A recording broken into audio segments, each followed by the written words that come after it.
इसलिए सुनाया कि ये जो मनुष्य शरीर मिला ये राजा है आपके, इस समय पर आप राजा बने हो। परम स्वतंत्र न सिर पर कोई, भावे मने करो तुम सोई। ये आपको परम स्वतंत्र शरीर दिया गया है। आप इससे चाहो तो बुरा करो, आप इससे चाहो अच्छा करो, आप चाहो तो गाली दे दो, आप चाहो कुछ भी कर सकते हो। ये आपको स्वतंत्र बना दिया गया है इसको। अब आप इससे चाहो तो खोज करके इसके लिए, इस जीवात्मा के लिए, जैसे उसने अपने लिए चिंतन किया कि भाई मैं जब 1 साल के बाद जाऊंगा तो मेरा ये हाल होगा, तो ऐसे आप अगर चाहो तो इस शरीर में रह करके चिंतन करो कि मैं जब यहां से जाऊंगा तो मेरे जीवात्मा का क्या होगा। मेरे शरीर को तो ले जाएंगे, जला देंगे, लेकिन जीवात्मा का क्या होगा। तो जैसे उसने महात्माओं का खोज किया, ऐसे आप अगर किसी जानकार का खोज कर लो और उससे रास्ता ले लो, उससे भेद ले लो, तो वो सारी बात बता देगा। क्योंकि महात्मा महापुरुष मिले जब, नहीं तो कहाँ ज्ञान था। ये मनुष्य शरीर के बारे में कहाँ पता था कि क्या है।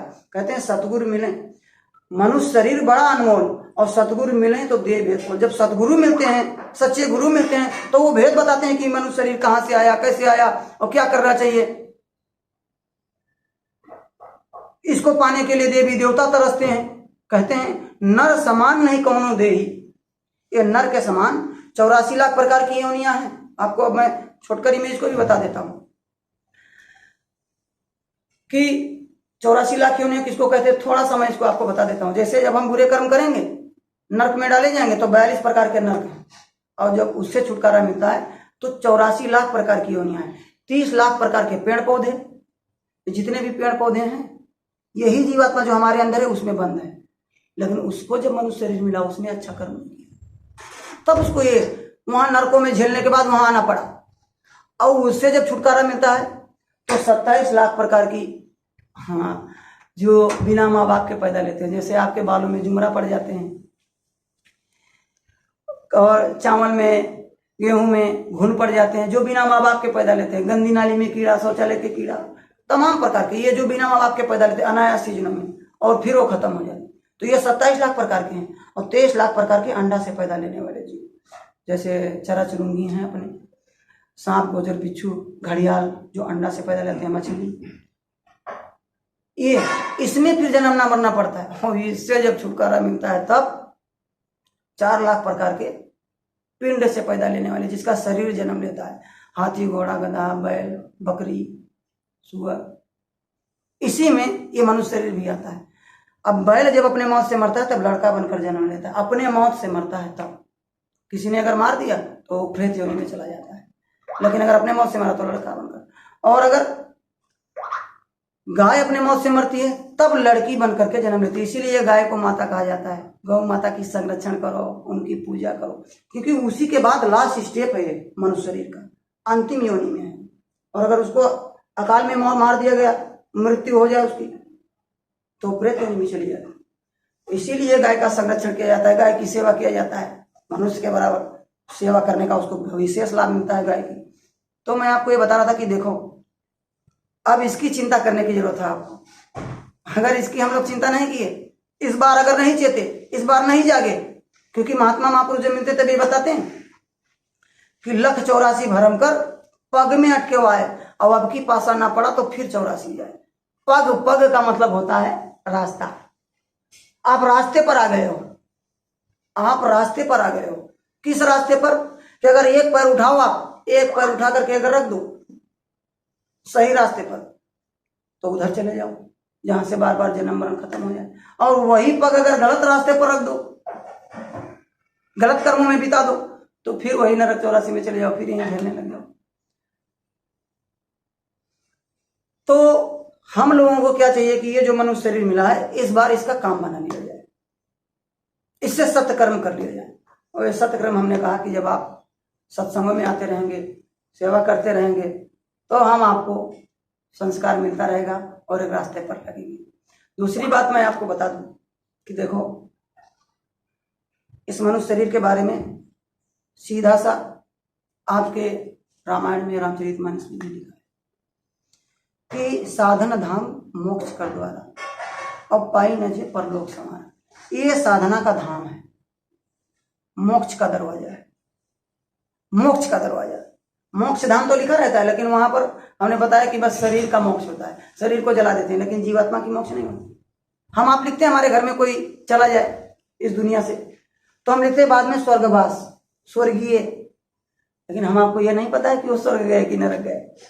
अब वो इतना पाप भी कि अब कोई कसाई मान लिया जाए उदाहरण के लिए कि कोई कसाई रात दिन बकरी काटता है, रात दिन मुर्गी काटता है, रात दिन दूसरे को मारता है, अब वो जब मरता है उसके आगे भी लिखते हैं स्वर्गीय फलाने चले गए। अब रात दिन उसने दूसरे का जान ही मारा है, लेकिन इसके बाद बोलो स्वर्ग जाएगा, लेकिन हम आप लिख देते हैं आगे स्वर्गीय, क्योंकि हमको जानकारी नहीं है, हमको जानकारी। भाई इतना पाप करने के बाद, रात दिन दूसरे की हत्या करने के बाद, और हम आप जानते हैं कि हत्या करना पाप है, हत्या करना पाप है, दूसरे को मारना पाप है, दूसरे को कष्ट देना पाप है, यहां तक कि हम सोचते हैं कि किसी का दिल ना दुखे, वो भी पाप है। किसी से कहते हैं भाई हम कल आपको, हमारे लड़की की शादी है, हमको कुछ दे देना, हमारे पास और व्यवस्था है, और मान लो ऐन मौके पर आपने कल उसकी शादी है और आपने आज, उसने कहा था कि हमको कुछ व्यवस्था कर देना, सहयोग कर देना, और आपने उससे वादा कर दिया, और आज अगर आप बोले कि भाई अब मैं कोई व्यवस्था नहीं कर पाऊंगा, तो वो जीते जी मर जाता है, कहता है मैंने तो आप पर भरोसा किया था। धोखा देना इसको कहते हैं। ऐसे एक आत्मा की हत्या हो जाती है उस समय पर, वो भी इतना पाप लगता है, तो सीधे जब किसी को मार देंगे तो पाप नहीं लगेगा। इसलिए बाबा जी कहते हैं कि इन पापों से बचें, इन कर्मों से बचें। ये आप नाव पर बैठे हो, नौका पर बैठे हो, आप रास्ते पर आ गए हो, और बाबा जी ये भी नहीं कहते हैं कि अब आप सोच रहे होगे कि भाई सुना तो रहे हैं, अब ये सोच रहे हैं कि खुद गुलाबी पहन लिए हैं, रुपये लगा लिए हैं और सब कारोबार छोड़ करके आ गए यहाँ बताने, तो हमको भी ऐसे बना देंगे। बाबा जी ये कभी नहीं कहते, अपने महाराज जी कुछ नहीं। ये कहते हैं कि आप अपने ही परिवार में रहो। गृहस्थ आश्रम इस समय पर सबसे उत्तम आश्रम है, गृहस्थ आश्रम। इस समय पर गृहस्थ आश्रम में ही रह करके सब कुछ प्राप्त किया जा सकता है, उस मालिक को भी प्राप्त किया जा सकता है, अपने इसका काम भी कराया जा सकता है। तो कहते हैं बाबा जी कि 24 घंटा आपको मिला है, एक दिन में 24 घंटा होता है, रात और दिन मिला के, तो 24 घंटे में आप इस पापी पेट को भरने के लिए, इस शरीर को चलाने के लिए, इसका स्याहार सुसार करने के लिए आप 22 घंटे इस शरीर के लिए करो, लेकिन 2 घंटे का समय निकालकर, 1 घंटा सुबह 1 घंटा शाम को, इस जीवात्मा के लिए, अपने लिए ही, अपने जीवात्मा के लिए सोचो। क्या सोचना है?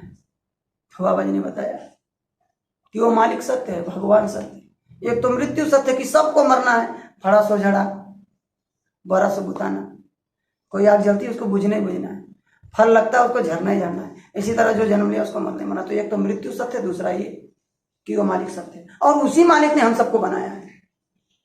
तो 1 घंटा का समय शाम को सुबह निकालकर उसको याद किया जाए। अब याद करने का, याद किया जाए, कैसे याद किया जाए, कैसे वो मिले। अब उसने तो दे दिया, मनुष्य शरीर दे दिया, और हम कह रहे हैं कि याद किया जाए, तो याद कैसे किया जाए, इसके बारे में भी तो गुरु तो करना ही पड़ेगा, गुरु तो करना पड़ेगा। लेकिन अब आप कहते हैं कि भाई गुरु तो हमने करके रखे हैं। अब गुरु ही कई प्रकार के होते हैं, गुरु में कोई भेद नहीं है, लेकिन एक गुरु और दूसरे सतगुरु होते हैं, सच्चे गुरु होते हैं, सच्चे महात्मा होते हैं।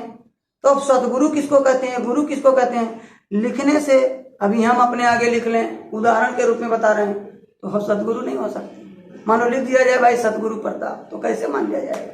ऐसे थोड़ा। सतगुरु का मतलब एक पावर होता है। अब गुरु तो देखो बहुत प्रकार के होते हैं, जैसे जिसने जन्म दिया, कहते हैं पहला गुरु है पिता और माता, जो है रक्त बीज के दाता। पहले गुरु तो अपने माता पिता ही होते हैं, दूध पीना सिखाते हैं, चलना सिखाते हैं, इनको पापा बोलो, इनको अंकल बोलो, इनको काका बोलो, ये तुम्हारे दादाजी हैं, ये आपके भाई साहब हैं, सब कुछ वही सिखाते हैं, तो वो भी तो गुरु हुए।